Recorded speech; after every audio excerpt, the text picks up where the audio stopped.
தமிழில் விஷ்ணு விஷால் சூரியோட நடித்த வெண்ணிலா கபடி குழு படம் தெலுங்கில் பீமிலி கபடி ஜட்டுன்ற பெயரில் ரீமேக் செய்யப்படுது. அந்த படத்தில் பரோட்டா சூரி கதாபாத்திரத்தில் நடித்தவர் தான் தன்ராஜ். தற்போது அவர் டைரக்டராக மாறியும் இருக்கார். ராமம் ராகவம்ன்ற பெயரில் புதிய படத்தையுமே அவர் இயக்கியிருக்கார். தெலுங்கு நடிகர் தன்ராஜ் இயக்கம் ராமம் ராகவம்ன்ற திரைப்படத்தில் நடிகர் சமுத்திரக்கனி நடித்திருக்கார்.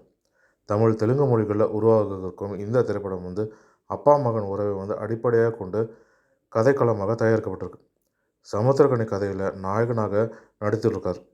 ராமம் ராகவம் படத்தோட டீசர் வெளியீட்டு விழாவில் சமீபத்தில் சென்னையில் நடைபெற்றது. இதில் டைரக்டர் பாலா, நடிகர் சூரி, தம்பி ராமையா, பாவி சுமா உள்ளிட்ட பலருமே சிறப்பு விருந்தினராக கலந்து கொண்டாங்க. இதில் சூரி பேசும்போது, பீமிலி கபடி ஜட்டுன்ற படத்தில் பரோட்டா காமெடிக்கு தனஞ்சய் நடித்திருந்தார். இப்போது அவர் டைரக்டர் ஆக்கியிருக்கார். டைரக்டர் இல்லாமல் நடிகராக மாறிக்கொண்டிருக்கிறாங்க. அதே போல் ஒரு நடிகர், அதுவும் காமெடி நடிகர் டைரக்டராக வந்திருப்பது பெரிய விஷயம்தான். கதாநாயகர்களை விட கூடுதலான படங்களில் நடிக்கும் வாய்ப்பு காமெடி நடிகர்களுக்கு மட்டும்தான் சாத்தியமாகும். அந்த நிலையில் நிறைய டைரக்டர்களுமே காமெடி நடிகர்களாக பணிபுரிந்தும் இருக்காங்க, மாறியும் இருக்காங்க.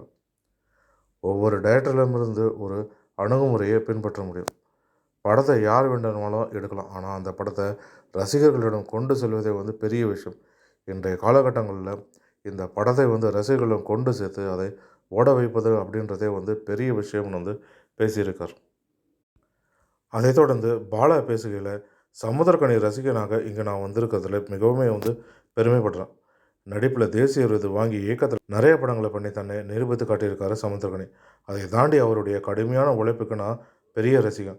ஒரு நாளைக்கு அரை மணி நேரம் கூட வீணாக்கக்கூடாது அப்படின்றதில் அவர் உறுதியாக இருப்பார். அதே போல தான் மற்றவர்களுக்கு உதவி செய்வதிலுமே அவருக்கு இருக்கிற மனசு பெரிசு. அதை நிறைய இடங்களில் நான் பார்த்துருக்கேன். அவர் நடிக்கிற படமாகட்டும் அல்லது அவருக்கு பிடித்த அப்பா மாதிரியான படமாகட்டும், அதை ஊக்குவிப்பதில் அவருக்கு பெரிய மனசு இருக்குது. இது போன்ற குணம் மட்டும் அவரிடம் தொடர்ந்து இருக்கணும். அவரால் இன்னும் 1000 பேர் பிழைப்பாங்க. இதை அவர் விட்டுவிடக்கூடாது அப்படின்னு பாலாவும் பேசியிருந்தார்.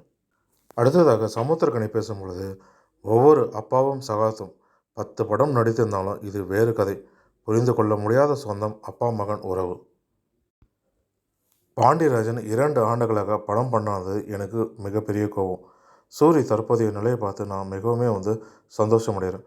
பாலா அவரது படத்தில் என்னை கூப்பிடுவதே கிடையாது. இப்போது வணங்காம் படத்தில் நடித்திருக்கேன். அது ஒரு அழகான பயணமாக இருந்தது. அவர் அன்புக்கு எப்போதுமே நான் கடமைப்பட்டிருக்கேன். சிறிய படங்கள் எடுப்பது மிகவும் போராட்டமாக இருக்குது. அப்பா படம் எடுத்தேன். இப்போது வரைக்கும் என்ன கணக்குனே தெரியல. அதன் பிறகு படம் எடுக்கவே தோன்றலை. பேரன்போடு எடுக்கிறேன், ஆனால் எங்கே கொண்டு வைப்பதுன்னு தெரியலன்னு சமுத்திரக்கனி அவர் வருத்தத்தையும் பதிவு செஞ்சிருந்தார். மேலும் இது போன்ற தமிழ் சினிமா தொடர்பான சுவாரஸ்யமான தகவல்களுக்கு RN தமிழ் சினி கலாட்டா யூடியூப் சேனலை பார்க்கவும். நன்றி, வணக்கம்.